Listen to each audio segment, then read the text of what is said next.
There is a silent lineage walking among us. Ordinary people in the eyes of the world, yet extraordinary in the eyes of God. They don't wear visible crowns, don't seek fame, and don't fit into the world's patterns. But within, they carry an invisible mark, an ancient calling, sealed before birth, written in the eternal pages of heaven. These are the 144,000 mentioned in Scripture. And no, this isn't a symbolic number or an apocalyptic fantasy. They are real people living now, scattered throughout the corners of the world, slowly awakening to a truth that has always been inside them. They were chosen. You may never have had an angel visit you, nor an open vision of heaven, but you have felt it. In solitude, in the trials, in the injustices you've endured, in the spiritual intensity you carry. That there is something different about you. Something that can't be explained, only recognized. These chosen ones don't see themselves as superior, but they know they don't belong to this system. They feel, even without fully understanding, that they are being trained, broken, healed, molded, for a mission the world doesn't yet know about, but that God has already defined. And that is exactly what this message is about. Not to entertain, but to awaken. The 11 signs you are about to hear are not coincidences. They are spiritual codes that repeat themselves in the lives of those who have been set apart by the Most High, not to live an ordinary life, but to fulfill an eternal calling. If something inside you responds to each word, perhaps it's because this calling has reached you too. Let's begin. But first, don't forget to follow the channel and turn on notifications. Sign 1. Persistent feeling of separation. It doesn't matter where you are or who you're with. The chosen one always carries within a feeling that's hard to explain. The sense of not fully belonging to this world. Since childhood, perhaps, they've looked around and felt a disconnect. While most are content with the surface, they hunger for depth. While others settle, they grow restless. This separation isn't isolation, it's latent spiritual identity. The Bible is clear. The whole world lies in the evil one, and the chosen ones were taken out of the world, not in body, but in essence. Jesus said, "They are not of the world, just as I am not of the world." John 17:16. That is the root of the discomfort. The chosen live between realities. Their feet touch the ground, but their spirit feels the heavens. They work, study, and live among others. Yet there's always an empty space inside that the world cannot fill.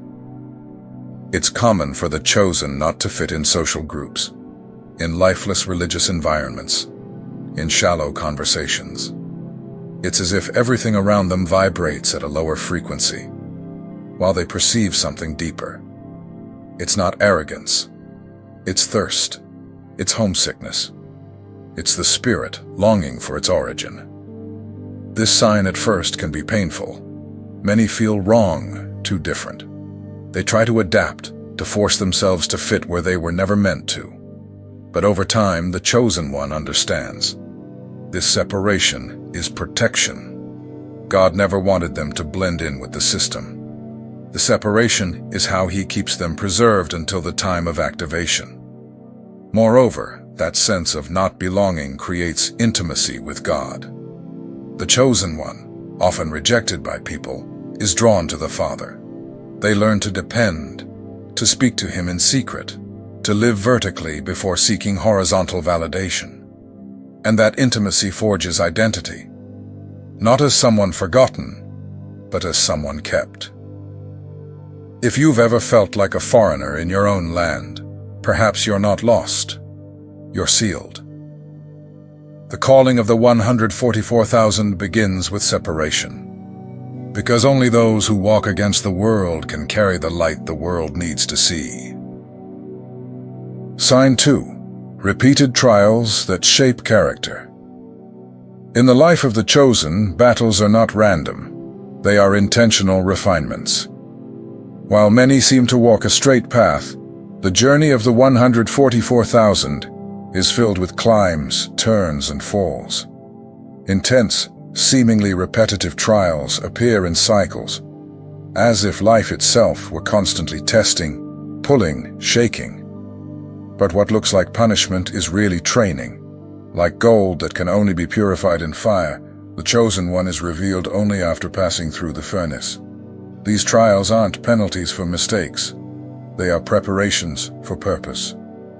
In Romans 5:3-4, Paul writes, "Tribulation produces perseverance, perseverance character, and character hope." The chosen one faces unexpected losses, doors closing at the wrong time, people disappearing, promises delayed. Many times they pray, fast, wait, and nothing changes. It feels like being ignored, but in God's silence, the soul is being shaped. The tests break pride, sharpen hearing, purify motives, and teach what others rarely learn: obedience without immediate reward. And there's more. These trials repeat until the heart learns. God doesn't allow a new level until the chosen becomes a new person within. He doesn't entrust a mission to someone unrefined. That's why the chosen one faces constant tests. Not because God is cruel, but because the destiny is too great to be given to someone unprepared. The chosen one's tears are never wasted. Every pain becomes a brick in the foundation of the spiritual authority they carry. Suffering draws them away from superficiality, ego, and the need for approval. Pain forges depth, and that depth gives weight to their very existence. If your battles seem endless, and you wonder why your life seems harder than everyone else's, don't blame yourself. It may be that God is preparing you to carry something others couldn't. Trials are the cradle of revelation. Sign 3. Commitment to truth, even when it costs. The world spins on appearances, convenience, and half-truths. But the chosen one cannot play that game.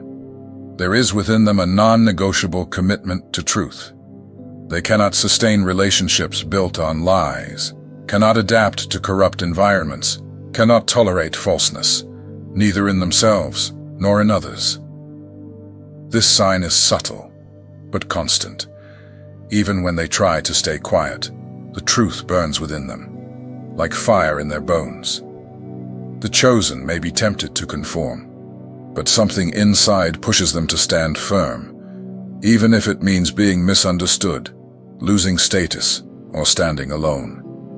Because within them is a compass that refuses to be compromised. This kind of integrity often makes them misunderstood. The chosen don't bend to please, and because of that, they're sometimes accused of being harsh, stubborn, or rebellious. But what others don't see is that they wrestle with themselves to keep their conscience clean. They don't want to be superior. They just cannot be complicit with lies. This trait reveals that the chosen one doesn't live for this age. They live for a kingdom. The truth they carry is an extension of the king they serve. Jesus said, "You will know the truth, and the truth will set you free." John 8:32. That's why, even when truth costs dearly, the chosen pay the price, because spiritual freedom is worth more than social acceptance. And here's the key. This truth is not only external. It begins inside. The chosen one cannot lie to themselves. They confront their own sins, acknowledge their flaws, break, and rebuild. Because before they expose lies in the world, they conquer the lies within. If you've ever been excluded, criticized, or even attacked for speaking what others didn't want to hear, know this: it's a sign. The 144,000 weren't chosen to please. They were chosen to manifest truth, and wherever they go, it brings confrontation. Because where truth is, chains fall. Sign 4. Overflowing fruit of justice and compassion. A true chosen one doesn't need to announce their virtues. They overflow naturally. In a world growing colder, more competitive, and indifferent to suffering, the chosen carries a compassion that burns like a quiet flame. They care, they feel, they step in, and often they act when no one else will. This compassion isn't merely a personality trait, it's a reflection of the Spirit dwelling within. Jesus didn't choose the strong, the powerful, or the scholars of his time. He called the humble, those who weep for others, those who touch the wounded. That same sensitivity is seen in the 144,000. They have a sense of justice that disturbs, a love that convicts, an empathy that arrives before words. It's not uncommon to find such people helping quietly, defending the oppressed, listening when everyone else is turned away. The chosen one doesn't seek applause or recognition. They act because serving is their spiritual nature. They know every gesture, no matter how small, is a silent testimony of God's kingdom on earth. Their sense of justice is so strong that at times it draws them into conflict for the sake of what's right. Even when it costs them rejection, they cannot stay silent in the face of wrong. Their soul stirs when they see manipulation, oppression, or deceit. That's not pride.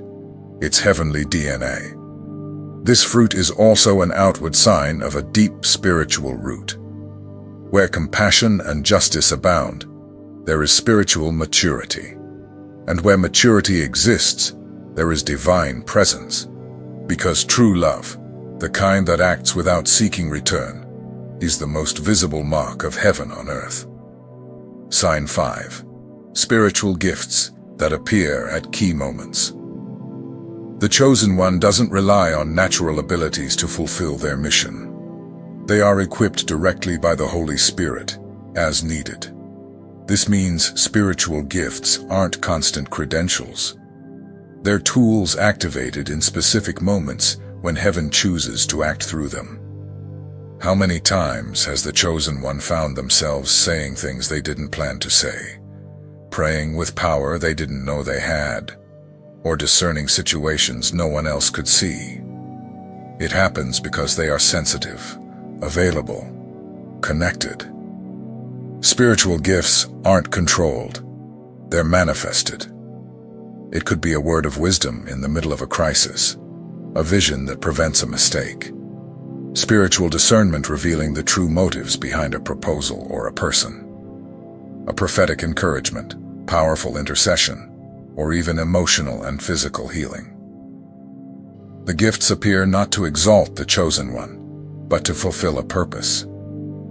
This manifestation follows a pattern. It can't be forced or imitated. The gifts arise as a divine response to the environment, the need, and the surrender of the chosen one. And often it even surprises them, because they know, this isn't me, it's the Spirit working through me. Many, upon recognizing these gifts, try to run from them. They feel unworthy or unprepared. But God doesn't call the ready, He equips the willing. And the more the chosen obeys, the clearer and stronger the gifts become. Because gifts aren't medals, they're tools. Another crucial point, the spiritual gifts in the life of the chosen come with responsibility. The more they are used, the more the person must cultivate purity, vigilance, and humility. Because the gift is holy and must be treated as such. If you've ever experienced moments where something supernatural flowed through you effortlessly and impacted others' lives, don't doubt it. It may very well be one of the signs that you've been activated for something far greater than you imagine. Sign 6. Inner echo that warns against easy paths. This is one of the subtlest yet most powerful signs in the life of the chosen. Inside them exists a voice, an echo, a silent resistance that rises whenever they approach a path that seems too easy, but is misaligned with God's will. This voice doesn't shout, but it never goes silent, and when ignored, It leaves the heart restless. It's like an invisible brake, a weight no one sees, but that presses the spirit. In moments when everything looks perfect, when an opportunity appears with excessive ease, the chosen one feels something strange. They can't rest, even when everything looks favorable. And that restlessness isn't insecurity, it's protection. That echo is the Holy Spirit activating inner discernment. The chosen one may not be able to explain why they're saying no, but they know they must refuse. Often, this leads them to lose what, in human eyes, would be the best opportunity of a lifetime. But those who obey that echo later realize they escaped a trap. This sign is linked to spiritual sensitivity. The chosen one doesn't walk by logic, they walk by direction. They may hesitate, but they cannot betray peace. And that's the thermometer. If there is no peace, there is no divine approval. And no matter how hard it is to turn back, they obey. Many have lost friends, opportunities, promotions, partnerships, simply because something inside said, "This is not the way." And when they obeyed that internal warning, they avoided falls that would have derailed their entire journey. This echo also warns against shortcuts. The chosen one knows that their path won't be the quickest or the most comfortable. They were called to walk through process, not ease. That's why, when a wide gate appears, they examine it before stepping through. And if the Spirit doesn't confirm it, they'd rather lose now than be destroyed later. This sign reveals a quiet maturity, the ability to say no when everything says yes. And that ability, subtle to the world's eyes, is one of the greatest marks of the 144,000. They don't follow what looks good. They follow what is right. Sign 7. Constant and deep spiritual attacks. In the life of the chosen, attacks aren't occasional. They are constant, strategic, and intense. There is an invisible war being fought daily against them. And it's not because they're doing something wrong. It's precisely because they're on the right path. The kingdom of darkness reacts to anything that represents light, truth, and purpose. These attacks manifest in many ways: disturbing dreams, unexplained anxiety, intrusive thoughts, spiritual exhaustion, doors closing without explanation, confusion appearing from nowhere. Many don't even realize that what they're facing isn't just emotional or physical. It's spiritual. The chosen one attracts battle because they carry authority. Their very awakening disturbs spiritual realms. That's why they often feel weights others don't, face resistance in even simple areas, and live under a kind of invisible pressure that drains them. It's as if something is always trying to destabilize their mind, their peace, their connection with God. These attacks also intensify near decisive moments. Whenever the chosen one is about to take an important step, chaos increases. Arguments appear, distractions multiply, doubts invade. It's the enemy trying to break their focus before a greater activation. Sign 8. Losses and abandonments that purify the mission. The journey of the chosen almost always passes through painful seasons of loss. People they loved leave. Relationships break. Support disappears. Places that once felt safe become strange. But those losses aren't punishment. They're part of the purification process. Those who are chosen cannot rely on applause, validation, or constant company. God allows certain people to leave the chosen one's life, not because they're bad, but because they can't go where the chosen one is going. Some relationships were good for the previous phase, but no longer fit in the next. These abandonments hurt deeply. Often they come from those the chosen one trusted most, and the pain of that loneliness seems to contradict the promise. But over time, they understand. God empties so he can fill with what truly matters. In silence, God's voice becomes clearer. In the wilderness, the calling is refined. Loss also teaches dependence. The chosen one learns to walk with God, not with the crowd. They discover there is strength in secrecy, provision in scarcity, guidance in emptiness. They realize they don't need many beside them. They just need to be in the center of God's will. Looking back, they see that if certain people had stayed, they might never have grown, awakened, or truly obeyed.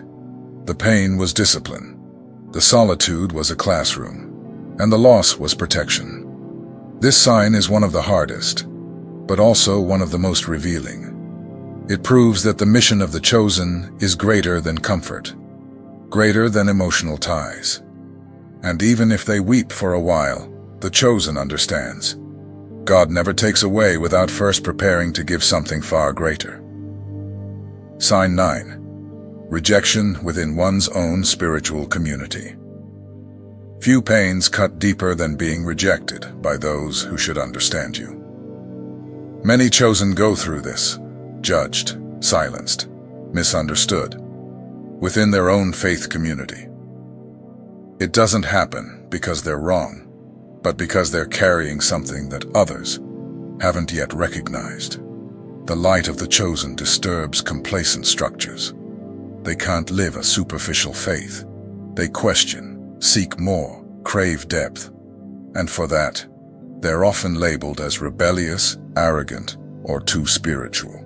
But deep down, what they really have is thirst, and that thirst exposes the lack in others. This kind of rejection isn't new. Prophets, apostles, and even Christ himself were rejected by their own. John 1:11 says, "He came to his own, and his own did not receive him." That's the burden the chosen carry. They are sent, yet often rejected before being recognized. Sign 10. Supernatural peace. Amid the storm. This sign doesn't appear when everything is fine. It appears in the middle of chaos. While everything collapses around them, losses, betrayals, pressure, delays, the chosen one experiences something that defies logic, an inner peace beyond explanation. That peace doesn't come from the world, isn't emotional, and doesn't depend on circumstances. It's a spiritual seal, a sign that even under attack, even without knowing what's next, the heart remains firm. It's not numbness, it's certainty. Certainty that God is in control, that there's a purpose behind it all. The chosen one may cry, feel pain, grieve, but they never despair, because something inside whispers, even if everything is against you, the promise still stands. That conviction comes from intimacy, from one who's been forged in fire and has learned to trust the unseen. Supernatural peace is what sustains them when everything else fails. And when others collapse, the chosen one stands, not because they're stronger, but because they carry something the world cannot understand, the real presence of God within. Sign 11. Calling to a unique and non-transferable mission. The final sign isn't seen with the eyes. It's felt in the soul. It's a constant restlessness, a quiet certainty that you were born for something no one else can do for you. It's not about fame or position. It's about a unique, eternal, and non-transferable purpose. The chosen one, even when trying to live like everyone else, can't. Something always pulls them back. They may even drift away, but God pursues them with grace, because their mission is sealed with their name. That calling may not be clear at first, but it reveals itself little by little through details, pain, and defining experiences. Everything begins to point toward a single destiny, and in due time the chosen one understands. Their life is not ordinary because their calling is not ordinary. They were marked for something eternal, and no one can take their place. The 144,000 are not defined by titles, appearances, or position. They are recognized by the signs, Signs that are not loud but constant. Signs that repeat, that shape, that awaken. And if you've made it this far, something within you has already understood. This is not coincidence.